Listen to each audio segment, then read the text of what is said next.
নতুন দিল্লীত ৰাজঘাট স্থিত এই বড়ো ষ্টাডি চেণ্টাৰ গান্ধী হিন্দুস্তানী সাহিত্য সভাৰ এই কেম্পাছত নিখিল বড়ো ছাত্ৰ সন্থাৰ মোৰ সৈতে উপসভাপতি খৰমদা ৱাৰী আৰু এছিষ্টেণ্ট এডুকেশ্যন ছেক্ৰেটাৰী আমাৰ বিশ্বজিৎ নাৰ্জাৰী আছে। আজি আমি দিল্লীৰ সাংবাদিক বন্ধুসকলক আমন্ত্ৰণ জনাইছোঁ। মূল কথাটো হ'ল যে 2025 এই নৱেম্বৰ মাহৰ অহা 20 আৰু 21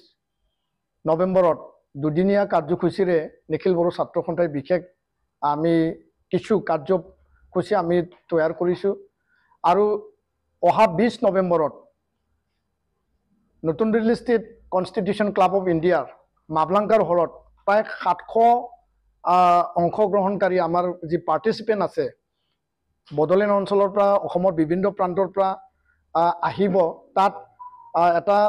নেশ্যনেল লেভেল সেমিনাৰ এটা ৰাষ্ট্ৰীয় পৰ্যায়ৰ এটা সেমিনাৰ আমি আয়োজন কৰিছোঁ আৰু এই ৰাষ্ট্ৰীয় পৰ্যায়ৰ সেমিনাৰত আমি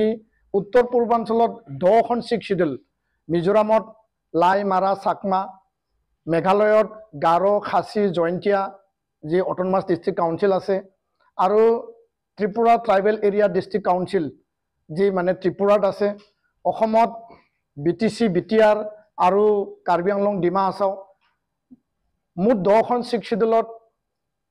যিখিনি প্ৰতিনিধি থাকিব আৰু 2020 চনত যে শান্তি চুক্তি হৈছিল বড়ো চুক্তি আৰু এই বড়ো চুক্তিত নিখিল বড়ো ছাত্ৰ সন্থা NDB 4টা পইণ্ট UBPO চুক্তি সম্পাদিত কৰিছিল। ইয়াৰ পিছত আন চুক্তি স্বাক্ষৰকাৰী তেওঁলোকেও ইয়াত বিভিন্ন সময়ত চুক্তি কৰিছে। উত্তৰ পূৰ্বাঞ্চলৰ পৰা প্ৰায় 10,000 লোকে মানে তাত প্ৰাক্তন বিদ্ৰোহীসকলে অস্ত্ৰ সম্বৰণ কৰিছে। সেই তথ্য ভাৰত চৰকাৰৰ। তো ইয়াৰ কাৰণে আমাৰ মূল এই কাৰ্যসূচীৰ মূল দাবীটো হ'ল যে 125 যি আৰ্টিকল 280 যি এমেণ্ডমেণ্ট ভাৰত চৰকাৰে প্ৰতিশ্ৰুতি প্ৰদান কৰিছিল সংশোধিত কৰি পেলাই 6 শিডিউলক মোৰ অধিকাৰ দিয়া, মোৰ অটনমি দিয়া আৰু এই অধিকাৰক আজি 5টা বছৰৰ পিছতো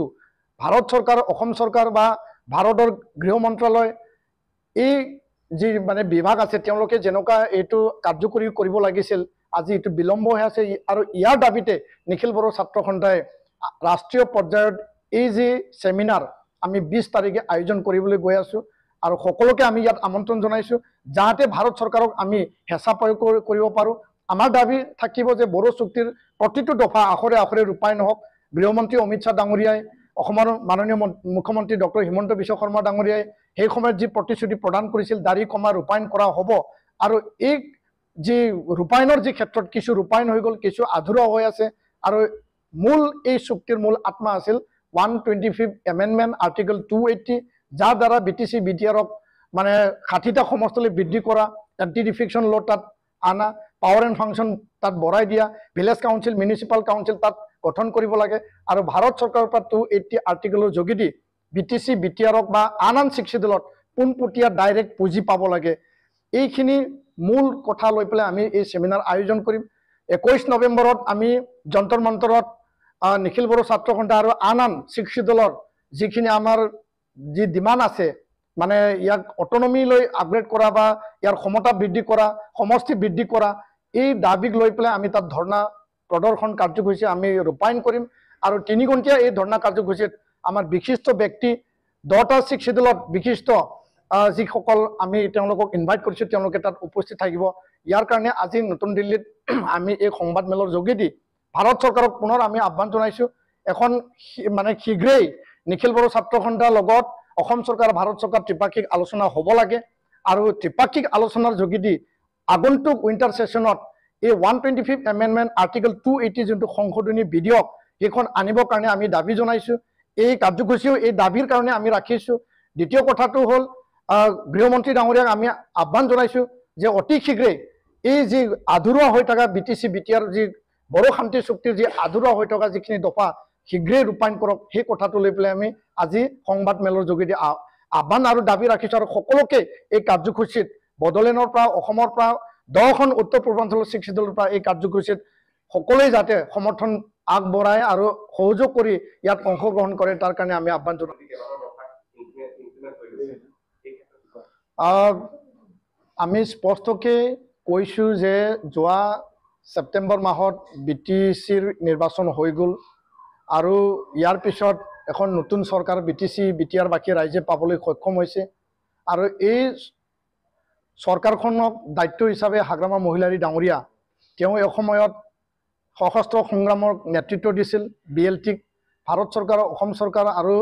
BLTৰ মাজত নিখিল বড়ো ছাত্ৰ সন্থাৰ সহযোগত বড়ো ৰাইজৰ সহযোগ আন জাতি জনগোষ্ঠীৰ সহযোগত 2003ত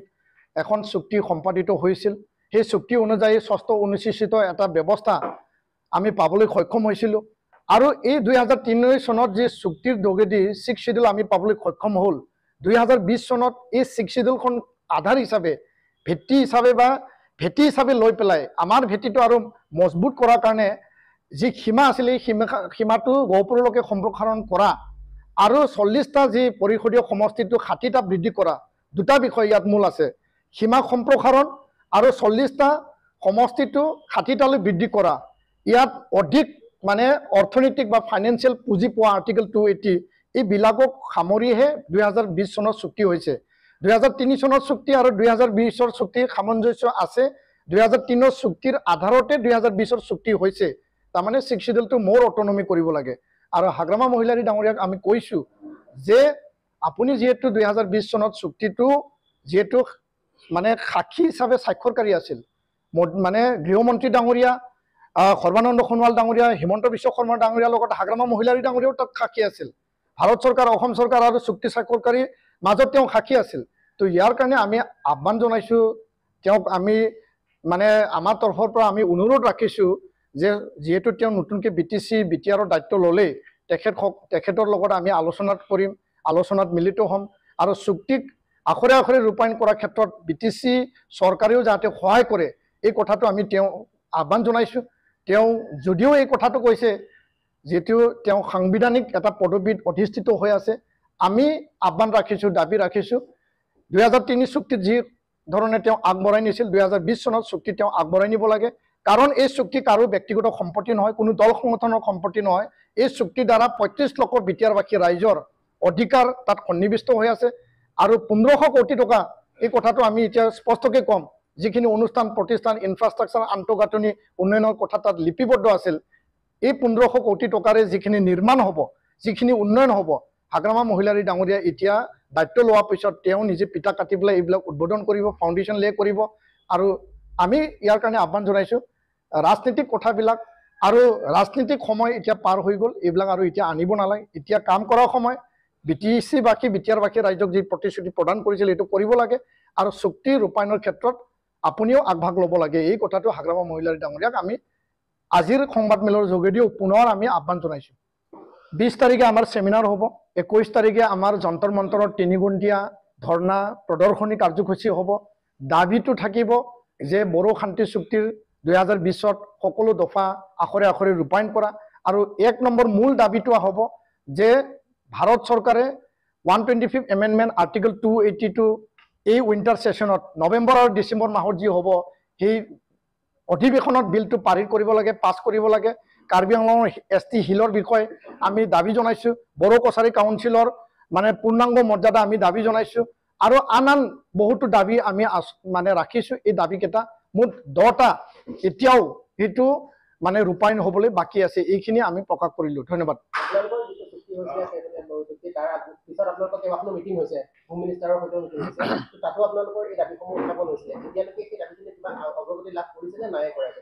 নাই কিছুমান সমস্যা কিছুমান দফা আৰু কিছুমান দাবী ৰূপায়ণ হ'ল কিন্তু এতিয়াও 10টাকে মূল প্ৰধান যিখিনি মানে তাত ক্লোজ লিখা আছিল সেইটো ৰূপায়ণ হ'বলৈ বাকি আছে বিভিন্ন সময়ত 6 মাহ ধৰি 6 মাহ পিছত মানে review meeting tripartite review meeting Bharat চৰকাৰ অসম চৰকাৰ আৰু চুক্তি স্বাক্ষৰকাৰীৰ মাজত হৈছে আৰু মাজে সময়ে আমি গৃহমন্ত্ৰী ডাঙৰীয়াকো লগ ধৰি পেলাই অৱগত কৰিছো তেখেতৰ লগতো আমি সাক্ষাৎ কৰি পেলাই কথাখিনি প্ৰকাশ কৰিছো আৰু তেওঁ আমাক আশ্বাস প্ৰদান কৰিছে তেওঁ আমাক প্ৰতিশ্ৰুতি প্ৰদান কৰিছে যে ক্ষিপ্ৰতাৰে চুক্তিৰ সকলো দফা ৰূপায়ণ কৰা হ'ব এতিয়াও আমাৰ বিশ্বাস আছে প্ৰধানমন্ত্ৰী মোদী ডাঙৰীয়াৰ ওচৰত গৃহমন্ত্ৰী অমিত শাহ ডাঙৰীয়াৰ ওচৰত আৰু এই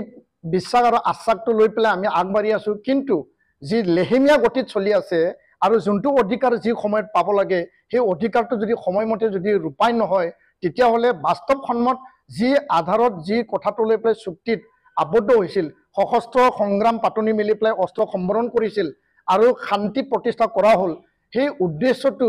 যি অধিকাৰৰ কথা, যি সাংবিধানিক আৰু ৰাজনীতিক অধিকাৰৰ কথা, সেইটো যদি বাস্তৱত যদি ৰূপায়িত নহয়, তেতিয়াহ'লে মানুহবিলাকে বঞ্চিত বা আমাক প্ৰতাৰণা কৰিলে নেকি, এই প্ৰতাৰণাৰ যি কথা সেইটো প্ৰাসংগিক হৈ পৰিব। আৰু যেতিয়া প্ৰতাৰণা হয়, তেতিয়া গণতান্ত্ৰিক আন্দোলন, গণতান্ত্ৰিক ইয়াত জংগী আন্দোলন হোৱাৰ পথ প্ৰশস্তটো ভাৰত চৰকাৰ আৰু অসম চৰকাৰে আমাক ৰাস্তা মোকলাই দিয়া নিচিনা হ'ব। সেই কথাটোৱে মই ক'ব বিচাৰিছোঁ।